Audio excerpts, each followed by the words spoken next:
Ξεκινάμε την αγγελοπουλική φάρσα. Μας έφυγε λίγο. Θα το προλάβουμε σε ένα φανάρι, τον κύριο Αγγελόπουλο. Θεό Αγγελόπουλος. Είναι πολύ κοντά, είμαστε πολύ κοντά να τον πετύχουμε. Μας κάνει εκεί τις φίνες με τον γκρι το Civic. Θα τον πιάσω, πού θα μου πάει. Δεν ξεφεύγει με τίποτα. Θα τη φάει τη φάρσα στη μόρη. Δεν φεύγεις κύριε Θεό. Κύριε Θεό, σε έχω... να έπιασε δεξιέλικα.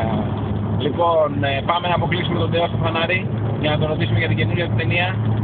Πώς του λέει, τη σκόνη του χρόνου. Ωπ, πάτησε φρένο ο Θεός. Έλα. Για να δούμε. Το φτάσαμε.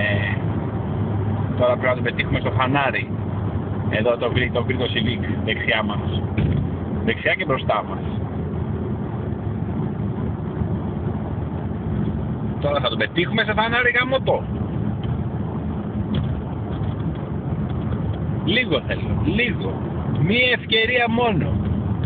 Μία ευκαιρία με τον Θεό. Για πάμε να τον πλευρίσουμε. Πάλι δεν βρίσκω φανάρι. Δεν βλέπω φανάρι πάλι. Έχει και πημένο τζαμάκι ο Θεό. Εδώ θα πάμε δίπλα του. Θα πηγαίνουμε. Ώστε αν μας πιάσει το κόκκινο αυτό, να το φανάρι, πιάσε κόκκινο, όχι ρε, πούστη, κατάρα, φρενάρι για κάποιο λόγο, όχι ρε, πούστη μου, έμεινε πίσω Θεό. Πώς θα το κάνουμε τώρα? Κόκκινο, νάτος, έρχεται, Θεό, το βλέπω στον καθρέφτη μου, εσείς δεν το βλέπετε. Τώρα ανοίγω παραθυράκι και αν είμαι τυχερός, θα τον πιάσουμε εδώ. Όχ, και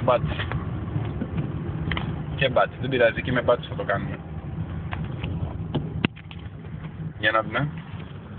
Έλα Θεό. Έλα δίπλα μου. Κύριε Αγγελόπουλε, συγχαρητήρια για τη νέα σας ταινία. Συγχαρητήρια για τη νέα σας ταινία, κύριε Αγγελόπουλε. Η σκόνη του χρόνου. Η σκόνη του χρόνου. Η καινούργια σας ταινία. Συγχαρητήρια.